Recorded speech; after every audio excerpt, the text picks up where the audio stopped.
আসসালামু আলাইকুম। আপনার স্মার্টফোন বা কম্পিউটারকে সুরক্ষিত বর্তমান সময় হ্যাকিং এবং অনলাইন জালিয়াতি আশঙ্কাজনক হারে বাড়ছে। আজকের প্রতিবেদনে আমরা আলোচনা করব কিভাবে আপনার ব্যক্তিগত তথ্য নিরাপদ রাখবেন।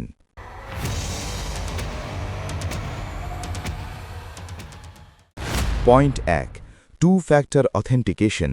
আপনার ফেসবুক বা জিমেল অ্যাকাউন্টে অবশ্যই এই অপশনটি চালু রাখুন। এতে কেউ পাসওয়ার্ড জানলেও আপনার অনুমতি ছাড়া লগ ইন করতে পারবে না। পয়েন্ট ২, অপরিচিত লিঙ্কে ক্লিক করবেন না। লটারি জেতা বা ফ্রি গিফটের লোভে কোনো অজানা লিঙ্কে নিজের তথ্য দেবেন না। মনে রাখবেন, এগুলো বেশিরভাগই প্রতারণা। Point ৩, password management. সহজ পাসওয়ার্ড ব্যবহার করা বন্ধ করুন। অন্তত ৯-১০ অক্ষরের কঠিন পাসওয়ার্ড ব্যবহার করুন এবং নিয়মিত তা পরিবর্তন করুন। আপনার একটি ছোট সতর্কতা আপনাকে বড় ক্ষতি থেকে বাঁচাতে পারে। ভিডিওটি শেয়ার করে প্রিয়জনদের সতর্ক করুন। ধন্যবাদ। আজকের জন্য আমি বিদায় নিচ্ছি। শাহরিয়ার বিন সেলিম, নিউজ বাংলা।